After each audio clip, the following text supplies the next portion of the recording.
Hello, my name is Ken Lasterson. I wrote the microbiome prescription website and maintain the data input.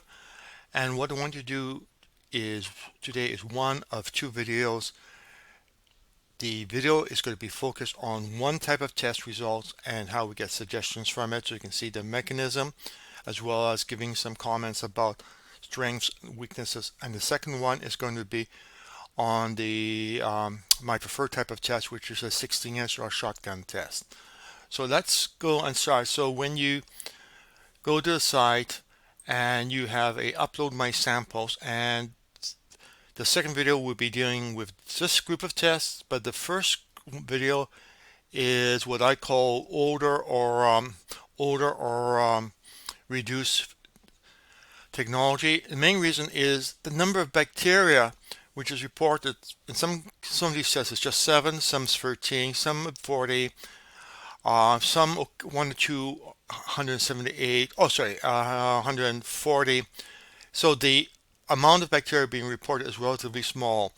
Doing 16S, you typically don't get 40, you get closer to 700. If you're doing a shotgun test, you may have 7,000 bacteria being reported. So what you basically do is pretty straightforward. You go and click the particular map your test you are, and then go down, and what you do is indicate if it's low, very low, or high.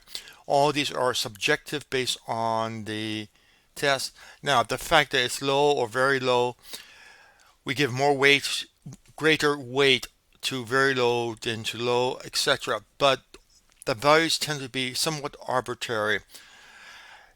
Also on this page, the list of bacteria is going to be one of two sequence order. One is going to follow the same layout format as the printed or PDF report, which happens in some cases. Other cases, it will just be but in alphabetical order by the official name.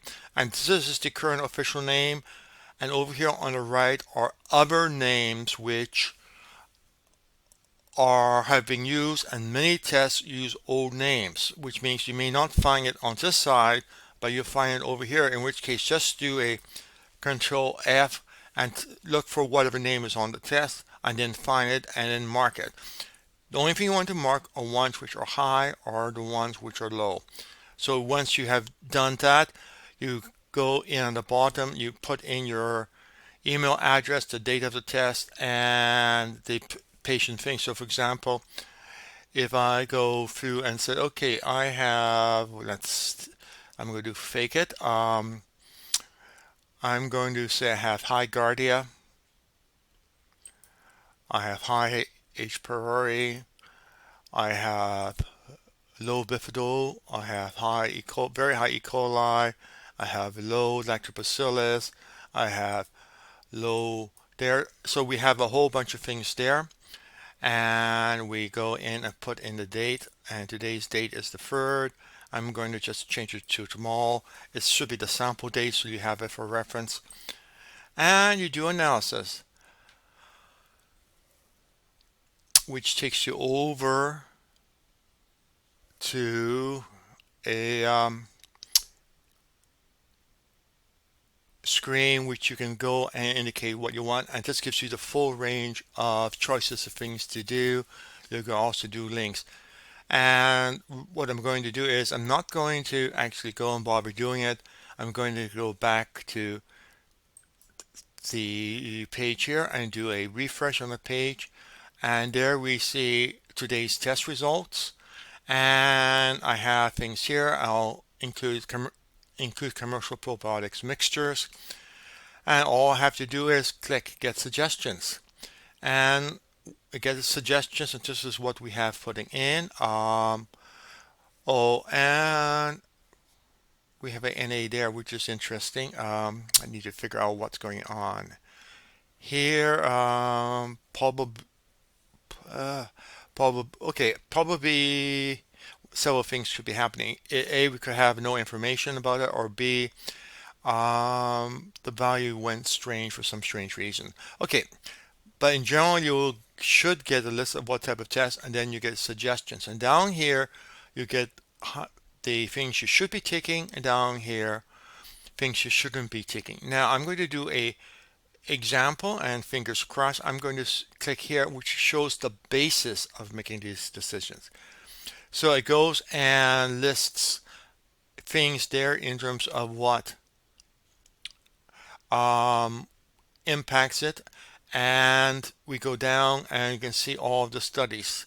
Now we should be aware that the formula being used for the simple test tends to be a little bit kludgy because we don't have hard numbers to do it, and we don't have ways of adjusting numbers. We sort of having to do a best hope there.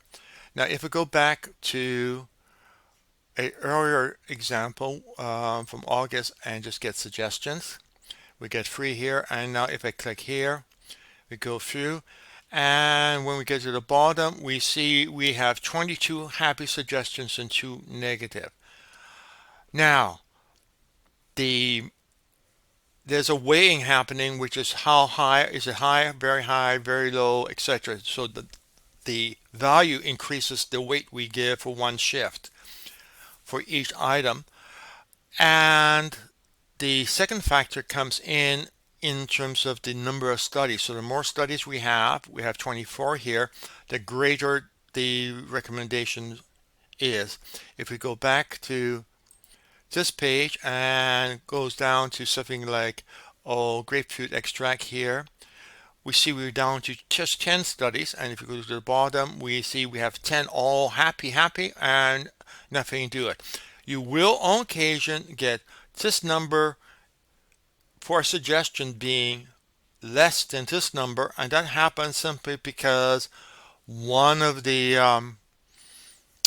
bacteria, one of the substances have a lot more studies, so it has increased weight, or alternative because you gave a high weight to one of the bacteria, which means that it becomes more important, and the fact that others are adversely affected is not taken into as much consideration. So you have 2 ways. One is you could go with the suggestions here, and if you see 10-0, you probably going to be very happy. If you see the numbers reversed, then you may want to go through the list and figure out where the unhappiness is and whether or not you want to keep the suggestions or not. Remember, these are suggestions, and particularly for this type of test, the suggestions are, because we are very sparse on the data, the suggestions are literally best efforts, and you may often find yourself in cases where the numbers are not definitely the way you want it to be,